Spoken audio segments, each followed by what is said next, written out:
साल था 1985। 12 अगस्त का दिन भी और दिनों की तरह ही शुरू हुआ था, नई शुरुआत और रोज के कामों के वादे के साथ। टोक्यो के हानेडा एयरपोर्ट पर जापान एयरलाइंस की फ्लाइट 123 ओसाका के लिए तैयार थी। उसमें 509 लोग सवार थे, छुट्टियां मनाने जाने वाले परिवार, मीटिंग के लिए जाने वाले बिजनेसमैन और अपनी ड्यूटी निभाने वाले crew members. Boeing 747 technological progress का एक सिंबल टारमैक पर तैयार खड़ा था। यात्री अपनी अपनी सीट पर बैठ गए। उनके मन में उत्सुकता और सामान्यता का मिश्रण था। हवा में एक जाना पहचाना संगीत गूंज रहा था। बातचीत की मरमर, अखबारों की रस्टल, एंटिसिपेशन की जेंटल हम।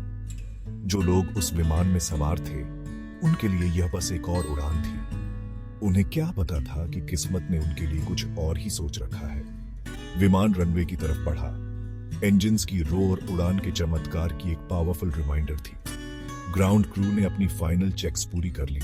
उनकी हरकतें प्रिसिजन और केयर के वेल रिहर्स्ड बैले की तरह थीं। पावर के एक सर्ज के साथ फ्लाइट 123 आसमान में उठ गई, नीचे की दुनिया की सारी चिंताओं को पीछे छोड़ते हुए। जैसे जैसे विमान ऊपर उठता गया, टोक्यो का फैला हुआ शहर उनके नीचे अनफोल्ड होता गया। स्काई स्क्रेपर्स पर सूरज की किरणें पड़ रही थीं, जो प्रोग्रेस और मॉडर्निटी का बीकन थी। जिंदगी प्रॉमिस से भरी हुई लग रही थी। उड़ान के 12 मिनट बाद अकल्पनीय हो गया। एक डेफनिंग रोर ने केबिन में हम की जगह एक टेरिफाइंग कैकोफनी से भर दी। विमान हिंसक रूप से शडर्ड हुआ, जिससे यात्री अपनी सीटों से टकरा गए और सामान आयल में इधर उधर बिखर गया। ऑक्सीजन मास्क्स छत से नीचे गिर गए, जो अचानक आए खतरे की एक स्टार्क रिमाइंडर थी। केबिन में पैनिक फैल गई। यात्रियों ने टेरिफाइड ग्लांसेस का आदान प्रदान किया। उनकी आंखें डर और डिसबिलीफ से वाइड थी। कुछ तो बहुत टेरिबली गलत था। जमीन से हाई अबव 24,000 फीट की ऊंचाई पर कैटास्ट्रॉफिक एक्सप्लोजन के फोर्स से विमान का वर्टिकल स्टेबलाइजर, जो स्टेबिलिटी के लिए एक क्रूशियल कंपोनेंट था, रिप्ड ऑफ हो गया था। बाद में पता चला कि यह ब्लास्ट सालों पहले हुई एक फॉल्टी रिपेयर की वजह से हुआ था, जिसने वाइटल हाइड्रोलिक लाइंस को सेवर कर दिया था, जिससे पायलट्स का विमान पर वर्चुअली नो कंट्रोल रह गया था। विमान हिंसक रूप से लर्ज्ड हुआ। स्मूथ ट्रेजेक्टरी की जगह एक टेरिफाइंग रोलर कोस्टर राइड ने ले ली। खिड़कियों के बाहर का कंफर्टिंग ब्लू स्काई अब उनकी फ्लाइट के लिए एक मेनेसिंग बैकड्रॉप बन गया था। एक पल के लिए उम्मीद की एक किरण दिखाई दी। पायलट्स ने विमान को कुछ हद तक स्टेबलाइज कर लिया, जिससे एक मिराक्युलस लैंडिंग की होप्स बढ़ गई। यात्रियों ने जीवन और प्रार्थना से क्लिंगिंग इस रिस्पाइट का फायदा उठाते हुए अपने प्रियजनों को फेयरवेल मैसेजेस लिखे। क्रैम्प्ड सीट्स में कैबिन के रैकेज के बीच प्यार और डर स्क्रैप्स ऑफ पेपर पर एक दूसरे से इंटरट्वाइंड हो गए। डैमेज्ड एयरक्राफ्ट जिसके सिस्टम्स फेल हो रहे थे, अपना एरेटिक डिसेंट जारी रखा। पायलट्स जिनकी आवाजें उनके हरक्यूलियन एफर्ट्स के स्ट्रेन को बेट्रे कर रही थीं, लड़ते रहे। उन्होंने सभी को सुरक्षित घर वापस लाने का प्रॉमिस किया था, एक ऐसा प्रॉमिस जिसे वे अपनी लास्ट ब्रेथ तक निभाने के लिए दृढ़ थे। विस्फोट के 32 एगोनाइजिंग मिनट बाद उनका डेस्परेट स्ट्रगल एक ट्रैजिक एंड पर आ गया। शाम 6:56 पर क्रिपल्ड बोइंग 740 टोक्यो के उत्तर पश्चिम में गन्मा प्रीफेक्चर में माउंट टाकामागाहारा के फॉरेस्टेड स्लोप्स में स्लैम हो गया। इंपैक्ट, जो मीलों तक सुनाई दी, ने अर्थक्वेक की तरह जमीन को हिला दिया। एक बार का मजेस्टिक एयरक्राफ्ट अब एक मैंगल्ड रेक पेड़ों के बीच ब्रोकन पड़ा था। दूर और रगेड टेरेन ने क्रैश साइट तक पहुंच को एक नाइटमेयर बना दिया। रेस्क्यू टीम्स अंधेरे और डिफिकल्ट टेरेन से जूझते हुए सीन पर पहुंचे। उनके दिल उस ट्रेजेडी के नॉलेज से भरे हुए थे जो उनका इंतजार कर रही थी। जैसे ही सूरज उगा, रैकेज पर अपनी गोल्डन लाइट डालते हुए डिजास्टर का ट्रू स्केल भयावह रूप से क्लियर हो गया। माउंट टाकामागाहारा विनाश के बीच एक चमत्कार हुआ। 4 लोग, सभी महिलाएं, अलाइव पाई गईं। उनका सर्वाइवल, जो इनसरमाउंटेबल ऑड्स के खिलाफ था, ह्यूमन स्पिरिट की रेजिलियंस का टेस्टमेंट था। उन्होंने भयानक गिरावट, दर्दनाक प्रभाव और अंधेरे और अनिश्चितता के लंबे समय को झेला। बचने वालों की कहानियां, जो साहस और आशा से भरी थीं, ने एक ऐसे देश को बांध लिया जो अत्यधिक हानि से जूझ रहा था। यूमी ओचाई, एक फ्लाइट अटेंडेंट, ने रिकॉल किया कि वह अपनी यंग डॉटर के क्राइज से कंफर्ट महसूस कर रही थी, जबकि वह खुद कॉन्शियसनेस में ड्रिफ्ट इन एंड आउट हो रही थी। हिरोको योशिजाकी, एक पैसेंजर, ने फेलो पैसेंजर्स की काइंडनेस के बारे में बताया, जिन्होंने उनके फाइनल मोमेंट्स में वाटर और वर्ड्स ऑफ इनकरेजमेंट शेयर किए। जांच और फाइंडिंग्स।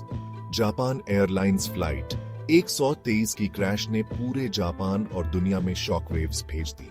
यह कई सालों तक इतिहास में डेडलीस्ट सिंगल एयरक्राफ्ट एक्सीडेंट रहा, जो जीवन की फ्रेजिलिटी और आसमान के अनफॉरगिविंग नेचर की चिलिंग रिमाइंडर थी। डिजास्टर की इन्वेस्टिगेशन मेटिकुलस और एग्जॉस्टिव थी।